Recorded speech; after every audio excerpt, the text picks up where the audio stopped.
नमस्कार साथियों, स्वागत है आप सभी का आपके अपने YouTube channel bound to education में। मैं आप सभी का स्वागत करता हूं आज के इस नए वीडियो में। तो जैसा कि आप सभी देख पा रहे होंगे, ये हमारा सिलेबस है JSSC PGT, JSSC lab assistant and JSSC technical chemistry का। इससे पहले के वीडियो में हम लोगों ने सॉलिड स्टेट का मोस्ट ऑफ द पोर्शन देख चुका था। आज के इस वीडियो में देखेंगे डिफेक्ट्स इन क्रिस्टल, जो कि आपके आने वाले परीक्षा के लिए बहुत अधिक महत्वपूर्ण होने वाला है। जो भी हमारे चैनल में ऑब्जेक्टिव टाइप के क्वेश्चंस का सीरीज चल रहा है केमिस्ट्री का, उन्हें भी ज़रूर देखा करें, क्योंकि उससे आपको एक लेवल पता चलेगा कि किस लेवल के क्वेश्चन झारखंड की परीक्षाओं में बनेंगे। और मैं आपको गारंटी देता हूं, जो भी चैप्टर वाइज हम लोग ऑब्जेक्टिव क्वेश्चन सॉल्व कर रहे हैं, उससे बाहर आपका क्वेश्चन नहीं जाएगा। तो उन सारे वीडियोज़ को देखिएगा और थ्योरी क्लासेस के वीडियोज़ भी आते रहेंगे। मैंने सोचा था कि ऑब्जेक्टिव टाइप के क्वेश्चंस में ही एक्सप्लेन कर दूंगा, लेकिन बहुत सारे स्टूडेंट का मेरे पास कमेंट आया कि सर थ्योरी क्लास को भी कंटिन्यू करें, इसीलिए मैं इसे कंटिन्यू कर रहा हूं। ठीक है, वीडियो में आगे बढ़ने से पहले एक इन्फॉर्मेशन आप सभी को देना था कि बहुत सारे स्टूडेंट कमेंट कर रहे थे कि अभी तो समय बहुत कम है, लेकिन फिर भी कोई किताब का नाम बताइए जिससे हम लोग प्रैक्टिस कर सके और जो कि अच्छा हो। तो ये किताब मुझे बेस्ट लगा प्रैक्टिस सेट के रूप में, और आप इस बुक से प्रैक्टिस कर सकते हैं। इसमें आपका सिलेबस जो है 75% सिलेबस आपका इसमें कंप्लीट हो जाएगा। ठीक है, और इसमें जैसा कि आप सभी देख पा रहे होंगे 4713 प्लस ऑब्जेक्टिव क्वेश्चंस मिल जाएंगे आपके सिलेबस से रिलेटेड, और इसमें 46 सॉल्व पेपर भी आपको देखने को मिल जाएगा। केमिस्ट्री का मेरे पास बुक है, आप बायोलॉजी और फिजिक्स के लिए भी सेम बुक ले सकते हैं। ठीक है, लेकिन मेरे पास केमिस्ट्री का बुक है, अगर आपको केमिस्ट्री का बुक चाहिए तो मैं अवेलेबल करवा दूंगा। मेरे ख्याल से इसका प्राइस दिया रहेगा नीचे, तो देख सकते हैं यहाँ पे इस बुक का प्राइस दिया गया है 495। मार्केट में कुछ कुछ डिस्काउंट मिल जाता है, तो अगर आप बुक लेना चाहेंगे तो मार्केट में जाकर ले सकते हैं। अगर आपको इसका पीडीएफ चाहिए तो 50 रुपीज़ लगेंगे। मैं 50 रुपीज़ में इस बुक का पीडीएफ प्रोवाइड करवा दूंगा। नीचे आपको टेलीग्राम का लिंक मिल जाएगा, उसमें जाकर के मैसेज कर देना। @बाउंड टू एडुकेशन जाकर के सर्च बॉक्स में लिखना @बाउंड टू एडुकेशन, और इसमें डायरेक्टली मैसेज कर देना कि सर केमिस्ट्री बुक का पीडीएफ चाहिए। मैं आपको पीडीएफ प्रोवाइड कर दूंगा। 50 रुपीज़ आपको पे कर देने होंगे। मैं आपको लिंक दे दूंगा, आप पे कर देना। मैं आपको पीडीएफ प्रोवाइड कर दूंगा अगर आप पीडीएफ से पढ़ना कंफर्टेबल आपको लगता है।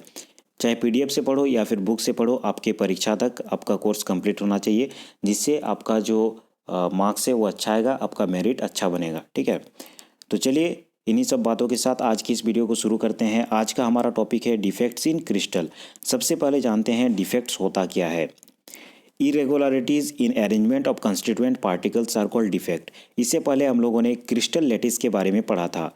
इस प्रकार का अरेंजमेंट होता है, एक रेफरेंस के तौर पर मैं बता रहा हूँ, इस प्रकार का होता नहीं है, 3D अरेंजमेंट होता है क्रिस्टल लैटिस का। ठीक है, लेकिन फिर भी समझने के लिए मैं बता रहा हूँ, इस प्रकार का अरेंजमेंट होता है, और इस अरेंजमेंट में किसी प्रकार का अगर इम्प्योरिटीज़ हमें देखने को मिलता है, उसी को हम लोग डिफेक्ट कहते हैं। ठीक है, मान लेते हैं कोई एक कंस्टिट्यूएंट पार्टिकल निकल करके बाहर चला गया, या फिर बाहर से कोई कंस्टिट्यूएंट पार्टिकल आ गया, या फिर इसमें किसी भी प्रकार का दूसरा एलिमेंट आ गया, तो उसके कारण इम्प्योरिटीज़ पैदा होती है, और उसी इम्प्योरिटी को हम लोग डिफेक्ट कहते हैं। ठीक है, तो इस चीज़ को याद रखेंगे, यही चीज़ हमें डिटेल में आज के इस वीडियो में पढ़ना है।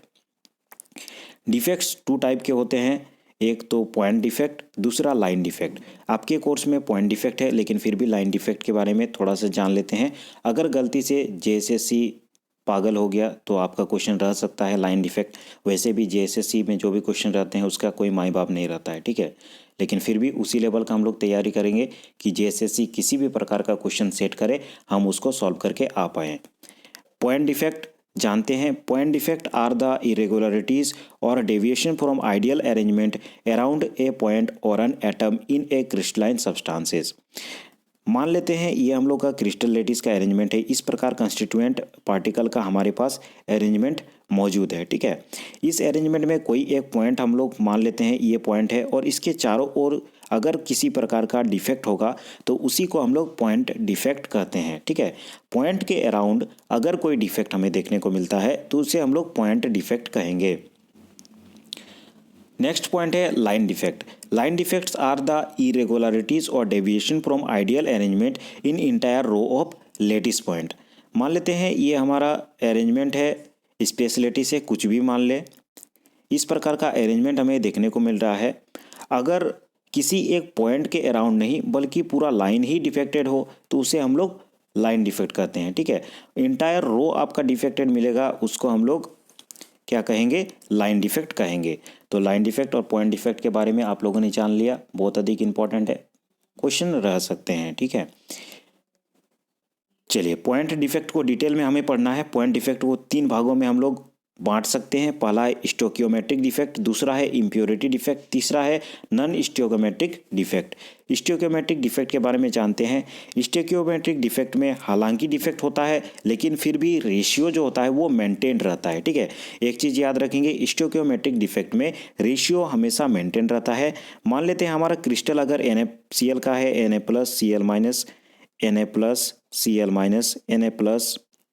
Na+Cl-, इस प्रकार का अगर हमारे पास क्रिस्टल है तो Na जितना होगा Cl भी उतना ही होगा, अर्थात कि कंस्टिट्यूएंट पार्टिकल का यहाँ पे रेशियो मेंटेन होगा। एक रेफरेंस के तौर पर मैंने बताया है Na+ अगर 100 होगा तो Cl- भी 100 होगा, Na+ अगर 200 होगा तो Cl- भी 200 होगा, अर्थात कि रेशियो मेंटेन रहेगा। और एक चीज़ मेंटेन रहेगा, इलेक्ट्रिकल न्यूट्रलिटी, ठीक है। इलेक्ट्रिकल न्यूट्रलिटी में मेंटेन रहेगा, अर्थात कि प्लस और negative plus minus charge neutral रहेगा, ठीक, दोनों मिलाकर न्यूट्रल हो जाएगा और ये मेंटेन रहेगा, ठीक है। ऐसा नहीं कि प्लस बहुत अधिक हो गया नेगेटिव कम हो गया, या फिर नेगेटिव बहुत अधिक हो गया पॉजिटिव कम हो गया, ये चीज़ नहीं होता है। डिफेक्ट होगा लेकिन फिर भी इलेक्ट्रिकल न्यूट्रलिटी मेंटेन रहेगा, ठीक है। नॉन स्टोकियोमेट्रिक में हम लोग देखते हैं रेशियो इसमें मेंटेन नहीं रहता है। एक एग्जांपल ले सकते हैं FeO का। FeO का जो रेशियो है 1:1 होना चाहिए लेकिन एक्चुअली में होता नहीं है। Fe 1 से थोड़ा सा कम हो जाता है, 0.96 हो जाता है, जिसके कारण इसका रेशियो 1:1 नहीं हो करके 0.96:1 होता है। यहाँ पे मैंने दिखा दिया है Fe 0.96O होता है और इसका रेशियो होना चाहिए 1:1 लेकिन होता नहीं है, 0.96 होता है, इसके कारण डिफेक्ट उत्पन्न होता है। इसीलिए नॉन स्टोकियोमेट्रिक डिफेक्ट में क्या होता है, रेशियो नॉट मेंटेन्ड, इस चीज़ को याद रखेंगे। लेकिन फिर भी इलेक्ट्रिकल न्यूट्रलिटी इसमें भी बना रहता है। स्टोकियोमेट्रिक हो चाहे नॉन स्टोकियोमेट्रिक हो, दोनों में इलेक्ट्रिकल न्यूट्रलिटी बना रहता है, इस चीज़ को आप अच्छे से याद कर ले। स्टोकियोमेट्रिक डिफेक्ट को डिटेल में पढ़ते हैं। They are the defect that do not disturb the stoichiometric of the solid. They are also called intrinsic और thermodynamic defect। ये वैसे डिफेक्ट हैं जो कि स्टोइकोमेट्रिक तो किसी भी प्रकार का क्रिस्टल में उसको बाधा नहीं उत्पन्न करता है, इसे हम लोग इंट्रिंसिक या फिर थर्मोडायनेमिक डिफेक्ट भी कहते हैं। स्टोइकोमेट्रिक डिफेक्ट से बहुत सारे क्वेश्चन बनते हैं। मुख्य रूप से 4 स्टोइकोमेट्रिक डिफेक्ट हमें देखने को मिलता है क्रिस्टल में। कौन कौन सा, vacant defect, interstitial defect, Frenkel defect और स्कॉटकी डिफेक्ट। BSc में अब आप लोगों ने इसे बहुत ही अच्छे तरीके से पढ़ा होगा। तो चलिए आज के इस टॉपिक में वैकेंट डिफेक्ट में आते हैं, बहुत अधिक इंपॉर्टेंट है और इससे क्वेश्चन अवश्य ही रहेगा। इन चारों डिफेक्ट में मैं आपको गारंटी देता हूँ एक क्वेश्चन अवश्य ही रहेगा और एक क्वेश्चन रहेगा नॉन स्टोइकोमेट्रिक डिफेक्ट से, ठीक है। मेटल एक्सेस डिफेक्ट से बहुत सारे क्वेश्चन आते हैं। तो वैकेंट डिफेक्ट में होता क्या है, लेटिस साइट इसमें मिसिंग होता है। मान लेते हैं ये रेफरेंस के तौर पर, मैं बार बार कह रहा हूँ ऐसा स्ट्रक्चर होता नहीं है, 3D स्ट्रक्चर होता है, मैं रेफरेंस के तौर पर मानने के लिए कह रहा हूँ। मान लेते हैं वैकेंसी डिफेक्ट होता क्या है, इसमें कोई इंटरस्टिशियल साइट जो होता है वो मिसिंग होता है, अर्थात कि कोई कंस्टिट्यूएंट पार्टिकल्स अपना स्थान से निकल करके कहीं चला गया घूमने के लिए, तो वो वैकेंसी डिफेक्ट हो गया। नाम से ही पता चल रहा है कि इंटरस्टिशियल साइट में वैकेंसी पैदा हो जाएगा, उसे हम लोग वैकेंट डिफेक्ट कहते हैं। और चूंकि इसमें वैकेंसी पैदा हो रहा है, मान लेते हैं एक कमरा में 100 आदमी था, 100 आदमी में से 2 आदमी चला गया, तो उसमें क्या होगा, डेंसिटी घट जाएगा। तो उसी से याद रखेंगे वैकेंसी डिफेक्ट में क्या होता है, डेंसिटी घट जाता है। लेटिस साइट इसमें मिसिंग रहता है, डेंसिटी क्या होता है, डिक्रीज करता है। This defect can be developed when A crystalline solid is heated. जब एक क्रिस्टलाइन सॉलिड को हीट करते हैं तब ये डिफेक्ट उत्पन्न होता है। अब सिंपली सोच के देखिए, किसी भी क्रिस्टलाइन सॉलिड को अगर हीट करेंगे तो उसमें जो भी कंस्टिट्यूएंट पार्टिकल्स है वे क्या करेंगे, बाहर तरफ भागने का कोशिश करेंगे, ठीक है। किसी रूम में आदमी को बंद कर दीजिए और उसमें पूरा हीटर चला दीजिए चारों तरफ से, तो वो क्या करेंगे, रूम से भागने का कोशिश करेगा, खिड़की हो दरवाजा हो कहीं से भी वो भागने का कोशिश करेगा। तो उसी चीज़ को याद रखेंगे कि ये डिफेक्ट कब उत्पन्न होता है, जब क्रिस्टलाइन सॉलिड को हम लोग हीट करते हैं, ठीक है। और ये आयोनिक सॉलिड में होता है, ये भी चीज़ आप याद रखेंगे। सेकेंड है इंटरस्टिशियल डिफेक्ट। इंटरस्टिशियल डिफेक्ट होता क्या है, जिसमें कि वैकेंसी डिफेक्ट में हम लोग क्या कर रहे थे, ये बाहर तरफ भाग जा रहा था, लेकिन इंटरस्टिशियल डिफेक्ट में क्या होगा, बाहर से इंटरस्टिशियल साइट में आएगा, जैसे कि कंस्टिट्यूएंट पार्टिकल एंटर करेगा इंटरस्टिशियल साइट में, वो आएगा। ठीक है, मान लेते हैं फ्री का कहीं खाना मिल रहा है, तो बाहर से ऑब्वियसली आएगा, उसमें खाने के लिए बाहर से कोई आप आ जाएगा। मान लेते हैं एक रूम में 98 आदमी था, वहाँ पे फ्री का आपको पैसा मिल रहा है, फ्री का खाना मिल रहा है, तो बाहर से और 2 आदमी आ जाएगा, तो उसके कारण जो डिफेक्ट उत्पन्न होता है उसे हम लोग इंटरस्टिशियल डिफेक्ट कहते हैं। और ऑब्वियस सा बात है, अगर एक रूम में पहले से 100 था, उसमें और से बाहर से 2 जन आ गया, तो उसका डेंसिटी बढ़ेगा ही बढ़ेगा, तो इसमें डेंसिटी क्या होता है, इंक्रीज करता है। ये दोनों ही डिफेक्ट, इंटरस्टिशियल डिफेक्ट और वैकेंसी डिफेक्ट, आयोनिक सॉलिड में होता है, इसे आप याद रखेंगे। आयोनिक सॉलिड मतलब जैसे कि Na+Cl- ये आयोनिक हो गया, तो उसी प्रकार का सॉलिड में ये डिफेक्ट हमें देखने को मिलता है। आगे चलते हैं फ्रेंकल डिफेक्ट। फ्रेंकल डिफेक्ट से भी बहुत सारा क्वेश्चन आता है, इसे डिसलोकेशन डिफेक्ट भी कहते हैं। डिसलोकेशन डिफेक्ट अर्थात कि मान लेते हैं कोई 2 रूम है, 2 रूम में पूरा आदमी भरा हुआ है, एक आदमी एक रूम से निकाल करके दूसरे रूम में चला गया, तो उसे हम लोग इंटरस्टिशियल डिफेक्ट कहते हैं। ठीक है, ऐसा नहीं कि बिल्डिंग से ही बाहर चला गया, बिल्डिंग से नहीं, मतलब क्रिस्टल के अंदर ही एक जगह से दूसरे जगह जब डिसलोकेट होता है, तो उसे हम लोग डिसलोकेशन या फिर फ्रेंकल डिफेक्ट कहते हैं। This defect arises in those ionic solid where there is a large difference in size between cation और anion। और इसमें कैटायन और एनायन के बीच में बहुत अधिक डिफरेंस, लार्ज डिफरेंस होगा, अर्थात कि कैटायन छोटा होगा और एनायन बहुत बड़ा होगा, तो इन सॉलिड में ये डिफेक्ट देखने को मिलता है। इसमें क्या होता है, small sized cation dislocated and goes into interstitial size.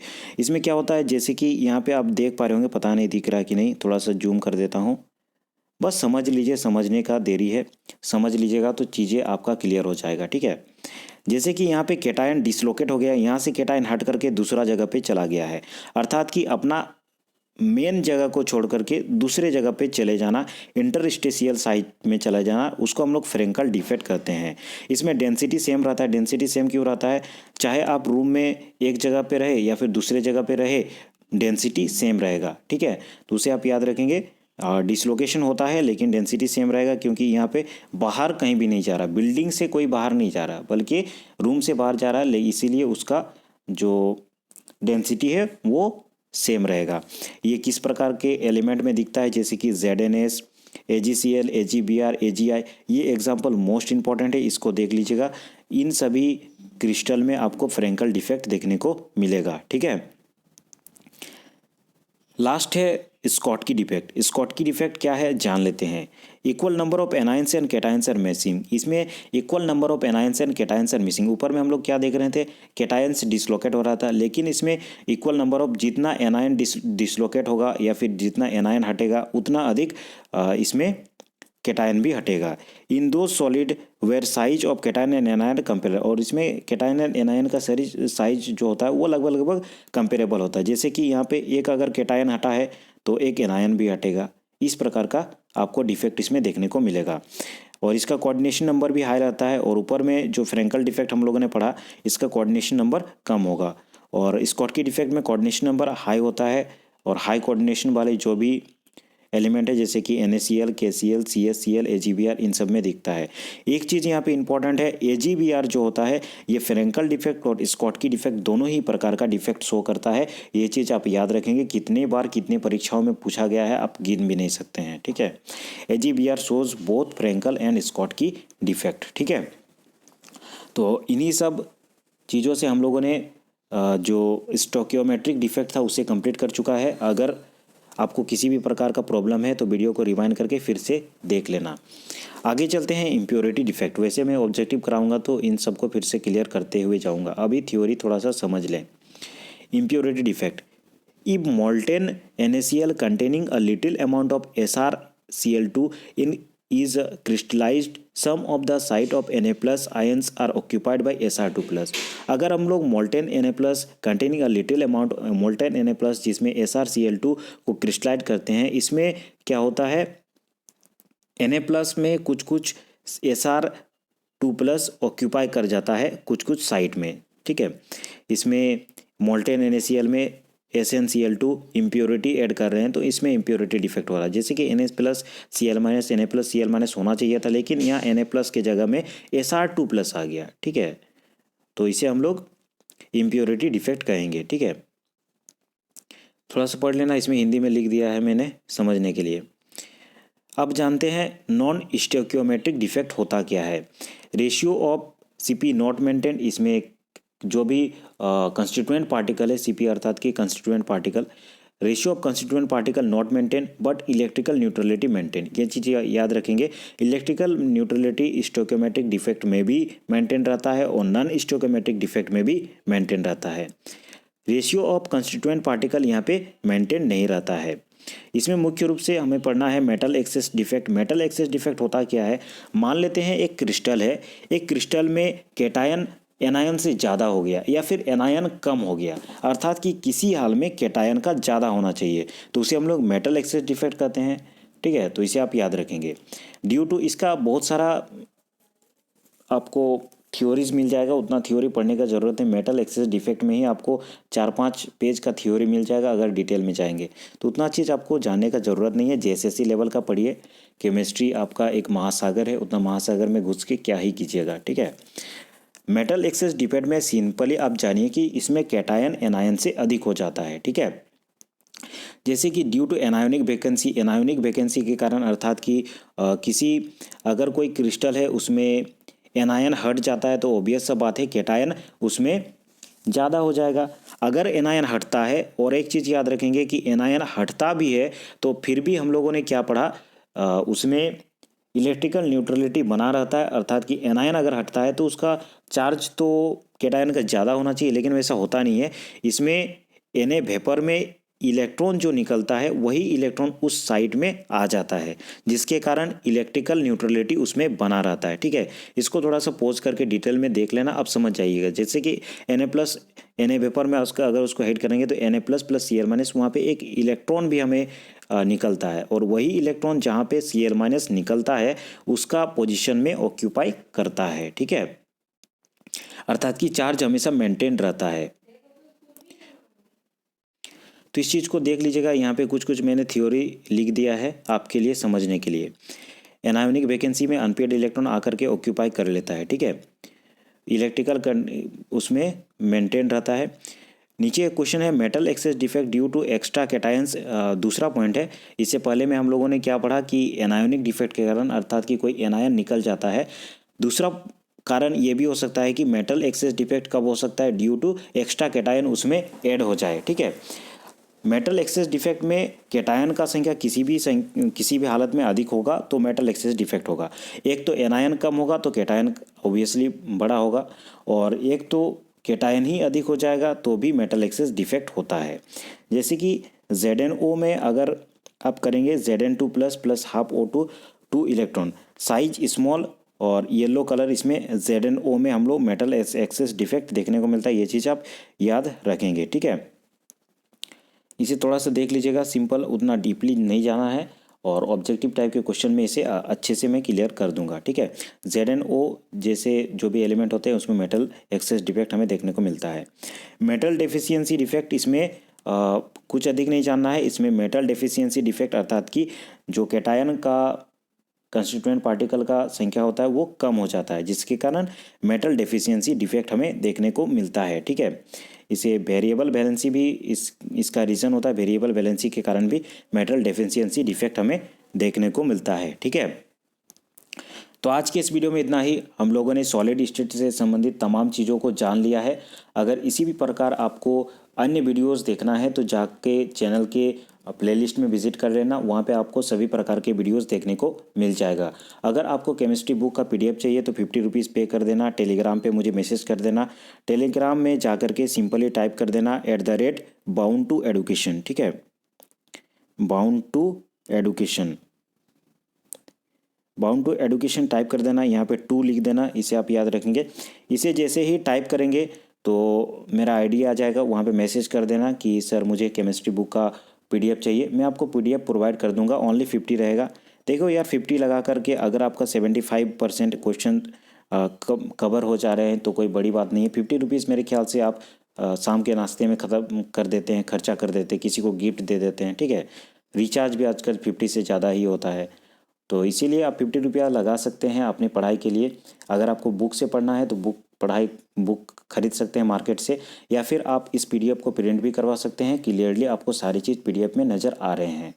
तो आज के इस वीडियो में इतना ही। अगर आपने इस चैनल को अभी तक सब्सक्राइब नहीं किया है तो इसे ज़रूर सब्सक्राइब कर दे और लाइक किया करो यार। आप लाइक नहीं करते हो, लाइक नहीं करोगे तो हमें मोटिवेशन भी नहीं मिलेगा और आपको वीडियो भी नहीं प्रोवाइड करेंगे, ठीक है। तो जितना अधिक लाइक करेंगे उतना अधिक मोटिवेशन हमें मिलेगा और उतना जल्दी आपका सिलेबस कंप्लीट करने का हम प्रयास करेंगे। तो चलिए आज के इस वीडियो में इतना ही। इस वीडियो को देखने के लिए धन्यवाद। अगले वीडियो में हम लोग फिर मिलते हैं।